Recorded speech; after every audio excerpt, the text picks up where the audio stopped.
We are talking to some folks who knew Blaine Kern well this morning. Right now on the phone we have Clark Brennan, the captain of the crew of Bacchus. Clark, your dad and Blaine Kern will be forever locked together in the history of Carnival. They were a great group together and did great things for Mardi Gras and, of course, the city of New Orleans. The history of the Bacchus crew and Kern Studios, I mean, goes all the way back to the beginning.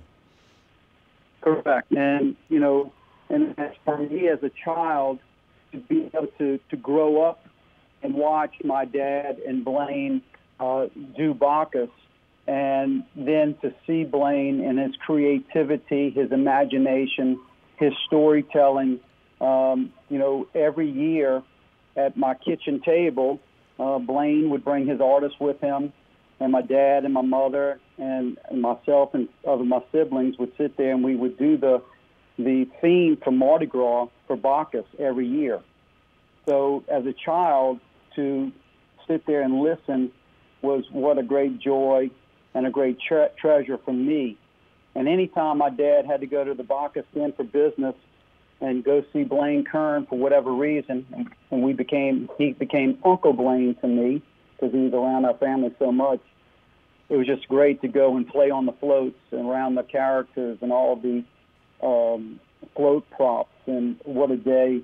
And so anytime my dad went, I was definitely jumping in the car to go see Uncle Blaine. And then the legacy that goes on, you with the crew of Bacchus now, and Blaine's son Barry, you know, building the floats. I mean, it just keeps on going. Well, that's the great thing about New Orleans is our culture and our families, and what shoes to fill from me, my father, for the captain of Bacchus, and of course Barry to take over Mardi Gras World and Blaine Kern Mardi Gras World. So he and I got big shoes to fill, and just a great legacy to carry on.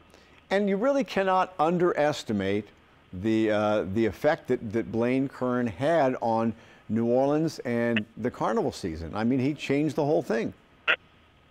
Well, I heard in the piece right before the economic engine that Mardi Gras is, and that is what took place, and Blaine made that happen through creating, and my father said the same thing, we need to do something to bring more economic engine to the city of New Orleans, and Blaine and Pip were the leaders of that for sure. Yeah. All right, Clark Brennan, thank you very much. We appreciate you taking the time to talk to us, and it is a big loss for the city. Yes, sir. We'll keep them in our prayers. All right, Clark, thank you very much. Thank you. And we're following a reaction to the news on social media this morning. Someone posted this quote from Kern that reads, "Let's face it, honey, the only way I know how to make money is to throw a party." Another person posted a picture of a centuries-old second line, bringing up the idea of a virtual second line in Kern's honor. And New Orleans Mayor Latoya Cantrell remembers Kern this morning. She calls him a legend and an iconic part of what makes New Orleans magical.